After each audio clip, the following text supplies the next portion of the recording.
Today in the Sims 4, we're going to be trying to build a house out of this. This is the Jigsaw puzzle challenge in the Sims 4, and the rules here are pretty simple. We have to take each of these blocks or puzzle pieces, and we can move them around and fit them together until we have some kind of shell to work with. And then on top of that, it also follows standard shell challenge rules. So like, we cannot delete the walls. We're not allowed to adjust anything like this to make it fit. All of the shapes have to stay the same, but we can move them around. I found this challenge under the hashtag #TryMeSyd, which is kind of like a community challenge that we used to do years ago on my channel. And you can find tons of build challenges on the gallery here. You can find shell challenges, mystery box challenges, like there are tons, and a lot of people will upload their attempts as well, which is really cool. I downloaded this one because they actually uploaded the challenge in different difficulties. We are attempting the medium challenge apparently, but there's also an easy version and there's a hard difficulty as well. So definitely check out this user on the gallery if you want to attempt this. So let's start trying to put this thing together. I'm going to start with this piece because I feel like it looks like a dog, and that's as good a reason as any. Then we can go in with this piece, a nice flat edge. Maybe a good strategy could also be to try and get rid of the weird pieces. And like the weird ones I'm seeing are definitely this one with the diagonal point and this shape here. Also, there's a full-on diagonal room that is just not gonna fit anywhere. I think we'll grab this one and I can place that right here and we'll move this one forward. Okay, so far it's not looking so good. You know what? Let's get this spiky one. I'm gonna add that right here and we are gonna have a little gap, but maybe I could build a garden in there or like a little secret room. We could put a fountain or something in there. I'm not worried about it right now because I think now I can grab this one and we'll fit that in there and try and eliminate such a point. I'll add a couple more here and then I really feel like I should start working on the second floor. Let's maybe add one more. I'll grab this one. Maybe will that fit right here? Okay, same thing. We're gonna have a tiny little block. It's okay. How are we looking so far? I mean, let's just keep going up with it. What else do we have to work with? This piece here is terrible. Let me try and get that on the front. Like if I can line it up in line with those little bump outs on the bottom floor, I can see that being the front of the house. And then what else? Oh, that diagonal one. Don't worry, I have not forgotten about you. Let's stick this piece right here. This piece can maybe go over here on the end. Should I try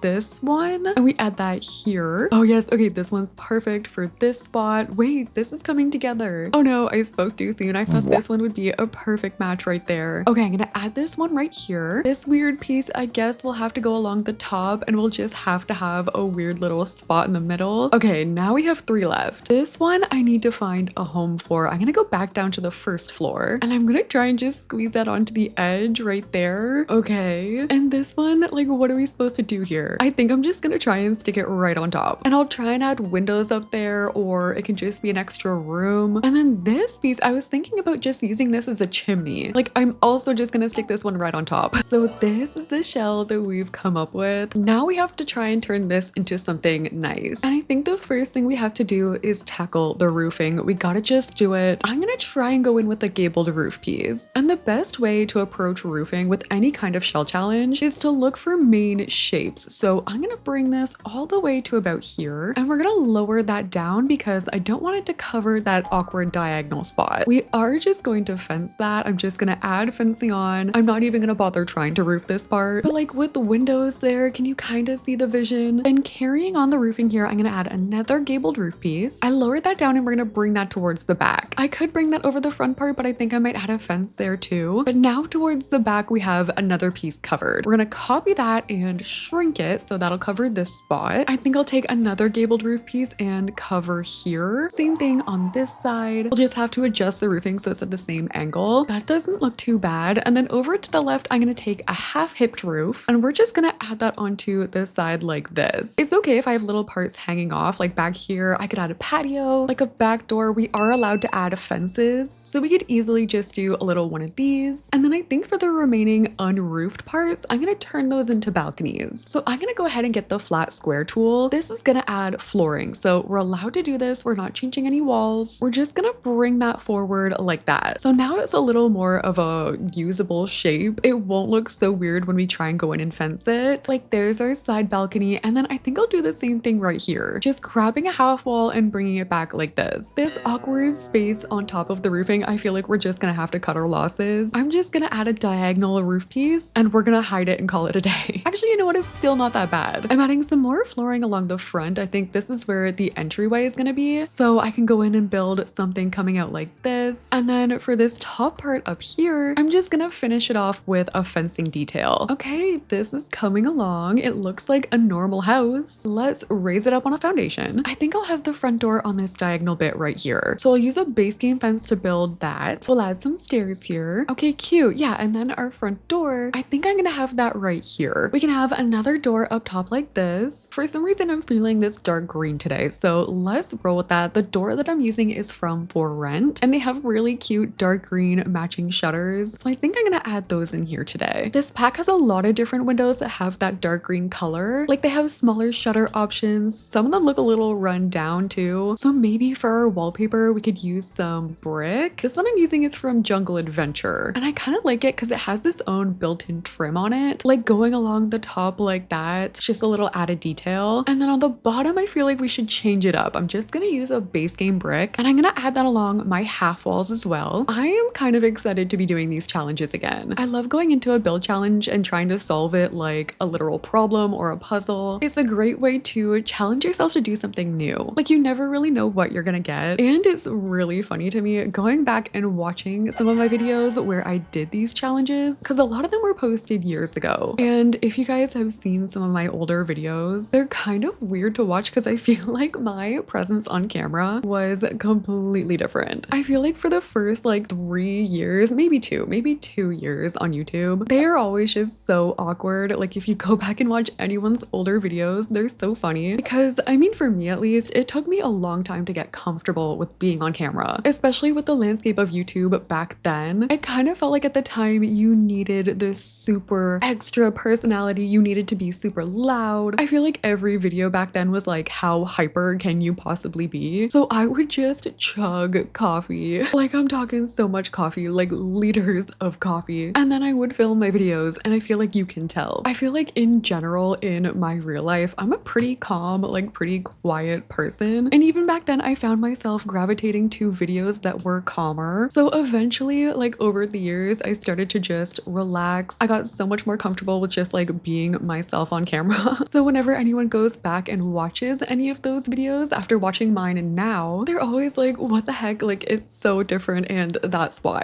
I don't even drink coffee now. I also feel like when you are a more quiet person, sometimes you feel like you almost have to perform. And I'm not talking just about like being on camera. I'm talking about sometimes when you're out in public, in a public setting with people. A lot of people look at quietness as a negative trait. At least like when you have it, you kind of feel that way. Maybe I'm just speaking for myself. It just took me a long time to realize like, no, it's okay. There are people that really like calming energy, and that's what I found with this channel. Like now, some people will comment and say they use my videos to fall asleep, which like is the best thing ever. Why would I want to be the loudest, the funniest, the most chaotic channel on YouTube when I can be someone's safe space? We've gotten so sidetracked. I just went on such a tangent, but just like looking back at those old videos, it really is just so crazy to see. But I feel like we're going somewhere. I like where this is headed. The lot we're on is way too big though, so I'm gonna move this. So after moving and doing all of the landscaping, this is what our house is looking like. I think it's really cute. It's different. I really like the dark green windows we used. This is how it's looking over to the side. And over here, I do have a side door, which is kind of pointless unless we were to turn this into apartments, or I'm thinking what we should do is have a little side business here. The door leads into this room right here, and depending on what we do, I could section some of this off and designate that as like a home business of some kind. I'm thinking maybe something fun like a little tattoo business, like a home tattoo studio. I don't really know yet. In the backyard, I just have this small area. It's just like a little barbecue and a cute table. I like how the chairs match from Adventure Awaits. And I guess if we're doing a business, I should have a little sign, right? Maybe I'll put it right here, and I'll add this little decal here from Businesses and Hobbies. Okay, now we're complete. Let's do the tattoo section. In order to change it over, we have to turn on the outlines. That part over there is already set to public, but what I'm gonna do is set all of these ones over to residential. We'll keep this one on the side as our main area for the business, and then back here, we could also do a bathroom. Let's do the tattoo area first. And I wanna keep the aesthetic sort of similar on the inside. So I'm gonna bring in some brick. I'm already thinking this part here, we're gonna change that over to public too, because this could be where we actually do the tattooing. I'll add one of the tattoo beds in there right now so we can kind of visualize. We could have some curtains leading into that room for a little privacy. I guess that means we should put them on the windows too, huh? I'll leave some of them open because I feel like those ones look really pretty. But right here, we should have a desk. We can add a little chair in here. This could be where we do like the design interview, or not interview, like a consultation. And for that, I'm pretty sure Sims use a sketch pad. So I'm gonna give them that. And I want this to be a very professional tattoo shop. I don't want it to be like sketchy, like the one that I made with businesses and hobbies before. I want this to be nice, clean, but still maybe with a tiny bit of edge. I never get to use this plant because it's so big, but it is really pretty. Maybe I could put that behind the desk, just sort of in the background like that. I added a table in the back. Maybe we can get a little statue on there, like maybe a gnome. I don't know, why not? And then I wish I had some tattoos that I could just put on display as artwork, just some like default ones, maybe with a couple different swatches. And now that I started using some of those cozy kitsch pictures, I feel like we should use more of that kit. Like I'll keep that in mind for the living room. I'll just put that in there somewhere. Okay, so far this is our consultation room. I think I would trust this room if I walked into it for my tattoo. I wouldn't be afraid. Nothing sketchy going on in here. I added a little record player over to the side. Maybe they can listen to music while they're waiting. I am gonna need a door leading into the bathroom, so that's gonna go there. I have my tattooing bed table, and then since businesses and hobbies is the one with tattooing, they have all of like the tattoo clutter. Like they have the tattoo set. Also, they have extra ink you can add as clutter. Imagine you went to go get a tattoo and it was in a zen, almost like spa kind of setting. Maybe that is a thing in some places, but like any tattoo shops that I've ever seen or been to, they've got the loud music playing. It's generally pretty loud in there. But what if it was in a relaxing setting? I feel like that would be so much better. You could just fall asleep or try to, I guess. Maybe we'll put a TV in here for the same reason Sims could watch it and distract themselves. And I need one more thing in this corner. I'll add a little stool, maybe also some shelving. We could put a jukebox in here. I feel like that kind of matches the vibe. And there we go. This is our little tattoo studio. I think it does look a little peaceful. I think it might be the lighting. I guess the harsh bright lights would be realistic if you're doing a tattoo, but our Sims could literally tattoo in the dark and you wouldn't know the difference. So this is how I'm gonna leave it. I'm also gonna go and do the bathroom. This is the public washroom, so there's not a need for a shower or anything like that. We just need to add a toilet. We'll add a sink on this wall. We'll add a mirror, maybe a plant in here for decor. Since it's public, I like to add in like the hand sanitizer and the paper towels from Get to Work. And then I also just like to add in a little trash can. On this wall, I do have a weird point. I added some artwork and I'm gonna just add a plant to kind of hide that awkward part. Okay, so on this side, we have our tattoo studio. I forgot about this random room right here. Wait, I'm gonna move over my artwork and I'm just gonna grab the pool tool and build a little pool in the middle. Then we can grab a fountain, something that's not gonna go through to the second floor. And I can add a window right here. And then we just have a fountain as decor. I hate how they don't go up in build mode, but in live mode, they'll be like actually going and working. So that's gonna be kind of cool. That's a nice little feature. Okay, so I think I figured out a layout and honestly, it could be worse. Some of these rooms are a little weirdly shaped, but I think we'll be okay. So when we first walk in, we've got the foyer. We're gonna have a living room, kitchen and dining, a big bathroom up here, and then this is just gonna be leading to the outside. And then coming upstairs, it's still not horrible. We have our stairs right here. Definitely a good spot for like another seating room, skill room or something. We're gonna have 2 bedrooms right here, 1 bathroom, 1 ensuite bathroom. And then these 2 rooms again, I don't know, maybe a skill room. They're kind of just leading out onto the balconies. So definitely gets a little more awkward up here, but again, I think we can make it work. So I'm actually gonna start off with the living room because I already have my couch. We have room for a nice TV. I actually think that smaller TV will fit this space a little better. We can pull it together with a rug. I want to try something different. Maybe we do this from Adventure Awaits. I haven't used this rug in like a regular house yet. And then we tried this lamp from Decor to the Max. That would be right in the way of the TV. Okay, maybe not. I'll try and put that over in the corner. I have room for a bookshelf right here. Now things are uneven though. I feel like I have to put one on this side too. And then I always like putting lights over my TV. I don't know why. Even in my own house, I don't have lights over them and I want to add them, but it just seems like a lot of work. That's why we have The Sims. Okay, I like where that's going. We do need a picture or a mirror or something behind this TV. How about a gallery wall? That's from Decor to the Max. I feel like it sort of matches my aesthetic going on in here. I feel like that works for the living room. Let's move on into the kitchen. I definitely have room in the back here. I could probably even wrap my counters around this way. And I think for this one, I want to use Dream Home Decorator. I want to make sure I don't lose room for my dining table. I'm using a table and chairs from Businesses and Hobbies. I feel like we're gonna have to just like push that over like this. That way Sims can still get around. We could maybe even have room right here for a coffee area, maybe even a hutch. Like I could use these big cabinets instead. And then we'll use cabinets like this above the counters. I'll use a matching stove from Growing Together, except now we're gonna have to push our counters into the wall just so we get rid of that lip. I don't want to have a stove without it and then the counters have the lip, you know what I mean? So better we just get rid of it like that. And then for our sink, I'm just gonna put that right here. Now we just need little kitchen clutter pieces. Like I can add a small plant. I don't want to take up too much of the counter space. So I'll add a little towel by the sink. A knife set here or something would be good. So that'll be our kitchen. I need a centerpiece for my table. And then actually in the back here, we can do a coffee spot. I'll just add 2 counters like this. And I really love this one from the Cozy Bistro kit. I feel like it's such a nice looking coffee maker. So we're going to use that. And then here we can add some actual kitchen clutter. Like I really like these hanging baskets with the veggies in them. We can add a spot for our mugs. So now that part's looking cute too. Ooh, actually wait, you know what we do need? We need a kitchen lamp. I feel like this has been maybe a trend recently. I keep seeing pictures of people getting little kitchen lamps. So I got one and I love it. I feel like it's so cute just having that little extra like bit of light. My house is generally pretty dark. So a kitchen lamp, I'm telling you, I got mine for like 20 bucks. Very cute. Okay, so we have our kitchen. We have our dining taken care of. Just kidding, we still need a trash can. Okay, now we're good. Let's move on from in here. I want to go and do the bathroom, I think. Let's get this out of the way. This is gonna be like the biggest bathroom. So may as well make it count. We'll add a bathtub. With this size, we could even do the big jacuzzi tub. There's one in green. Or wait, hold on. I saw a TikTok of someone who added like curtains and an archway going into their bathtub. So what if I had my bathtub in here? We had like a full archway leading into it, and then we had curtains leading into the bathtub. Maybe one like this might actually be a little better. Also, maybe some different curtains, like if I change these ones. Let's actually do Desert Luxe, and then the bathtub is in there. That looks so cozy and cute. Maybe I'll change the wallpaper so it's more of the brick, and then you just need a bath mat. Maybe we can add a mirror on the wall. A plant in here would be super cozy. Okay, cute. Love it. So that took up some space in this massive bathroom. I think here I'm gonna add counters. Then we can do a double sink. I just hate not having the mirrors right above the sink, but I guess instead I've been using these big wall mirrors. Then I can put a shower in this corner. Our toilet can go here. We could even do a little half wall in between, maybe a hamper right in the corner. And now we just need a picture to go right there. I'm just adding in these ones from cats and dogs. I'm also just adding in a few more towels. And there we go. We have our bathroom complete with our walk-in tub. That would be a dream to me. I don't know. I feel like that looks so cozy. All we have left to do on this floor is this back area, which honestly, I think I'm gonna just add an easel in. This can be an art room. We can use some of the mudroom stuff too. Like I'll add some boots by the back door. We can add some closet space. Just like doesn't really have to be anything too crazy going on back here. We do still have plenty of space upstairs for skill rooms. So we'll leave that there. We do have to do this front part though. And actually there is a decent amount of room still here. So we can do like a seating room, a reading room even. I can add a console table from the Cozy Kitch kit. We can add some books on there. This time I'll use some of the yellow chairs. I love a funky rug. I feel like we're gonna put this upstairs. This one's from Cozy Kitch. I haven't really decided what color schemes I'm gonna go with yet. This one's not gonna match the wallpaper that I have, but I think we're gonna try and match that to the rug. That upstairs can be the main bedroom, but for up here, I'm pulling a bit of a switch up on those curtains. We can do a small table there. Ooh, we should get the Cozy Kitch speaker. This one is so adorable. I'll add some artwork from Cozy Kitch. These apples totally should have been my centerpiece. And let's get another random couple of skill items in here. We've got a guitar. Ooh, let's add like the Fujifilm camera from the Comfy Gamer kit. And okay, I feel like this looks pretty good so far. Ooh, actually there's a little spot under my stairs. I wonder if I could get laundry back there. Or even right here, like before you go up. And then we have a hamper right here. May as well use the space. And then we can raise up some canvases on top of here. This is a terrible idea. Probably a fire hazard, probably breaking some kind of rules. So why not add a couple more? Look, if the house catches on fire, the door is right there. So if your Sims perish from this fire, then we may just be dealing with a slight skill issue. But okay, there we go. That is our actually pretty cute little laundry room. Let's go upstairs. Oh my gosh, you know what I forgot about is this room up top. We need a ladder. It actually works well because we can put one right in this corner and that'll lead up over here. Maybe that could be a personal tattoo room. I don't really know yet. I'll just stick one of these up here for now. This is where they like practice on their friends. But up here, let's maybe get some bedroom rooms out of the way. I want a bed that's gonna match this rug, like preferably the red in it. So let me set my color filter to red. Ooh, this could be a good match. This one is from Growing Together. I'm not a fan of the headboard on it though. So what if we tried to eliminate it? Maybe that's not gonna work out so well, but I do like the look of the half wall back there. And it would be so convenient for real life, unlike the canvases on top of your laundry machines, because you could just store your stuff up there, maybe your phone, maybe you could put up like, I don't know, your cups at night. We could get a little mirror here. The dresser has to be this one from Businesses and Hobbies. And then that rug came from Cozy Kitsch again. So like we could try and match the furniture, or maybe there's some matching artwork we could use. Why does nothing match this rug? I guess this picture might work. I can mount a TV right here. Maybe we can add a little table under it. And you know what? I found a poof and a stool that match my rug a lot better. I added some guitars in there just for something extra. And I also added this picture over here, which I feel like also matches my color scheme. And I'm changing this over to more of a warmer pink color. This room is so cute. I love the color scheme in here. We may as well go and do the other bedroom, which I know already I'm going to change the paint again. This time I think I'm going to make it green, but we may only have room for a single bed. This could be like a guest room. Actually, I really like this one for this house. That's from Dream Home Decorator. I got my little bedside table there. We're adding a lamp. Maybe we can do a picture above the bed. Ooh, okay, this room is pretty awkward actually, because down here we have this awkward spot. I think I'm gonna just turn that into a closet. Like all we need is an archway, and then we can do one of those Dream Home Decorator shelves where we can hang some clothing on it, and then I feel like that helps a little bit. Businesses and Hobbies has this tiny desk we could put. We can get a little computer on there, a nice chair. I don't know who this room would be for. I didn't add any kids stuff here, so I don't think it's a kid. I was thinking maybe a teen, or maybe they have like an intern or someone that works with them, so they stay in this room sometimes, but there's only one tattoo bed. Maybe they just have a friend that lives with them sometimes. It could be like, you know, when Sims randomly show up and they're like, hey, can I stay with you for a little while? And then you can't get them to leave. I think that came with Growing Together, I want to say. Maybe that's the vibe, but maybe this Sim just has not left. You can't kick them out. It was a guest room, but it's slowly becoming overrun by this Sim. And they're the one with the guest bathroom too. Not a bad setup. I'm gonna use the same counters that I used downstairs, except this time we will actually have a mirror going over top. We'll do the double sink. Our toilet can be right here. There we have a second bathroom. I used the same flooring and wallpaper on the one next to it. This is like the one that is not an ensuite, but this one also works out because we can fit a shower in there. We could fit a small bathroom storage shelf, and then we can do our sink here with our toilet beside, and there we have our second bathroom. And then for this room, I think I'm gonna add in something just big to fill the space. So I'm adding this piano from Businesses and Hobbies. I also do think I want another easel in the corner. This can be like a funky skill room. Ooh, what if we added this behind the piano? This is like a divider from Businesses and Hobbies, and it kind of just looks like it's part of it. Like there's a little garden in the back. Again, don't know the logistics there. Don't know if that would impact the music, but like it looks cool, so it stays. I think I'm gonna again just change the paint in here. Maybe something a little brighter. So there's a few more skill items there. I have some room in here for another computer. There's a lot of different rooms in this house. I feel like that's been the only challenging part for the interior. There's just a lot of space. I cannot imagine what the hard version of this challenge would be like. So let me know if you guys end up giving this challenge a go. I was kind of thinking about making this tattoo room upstairs like a less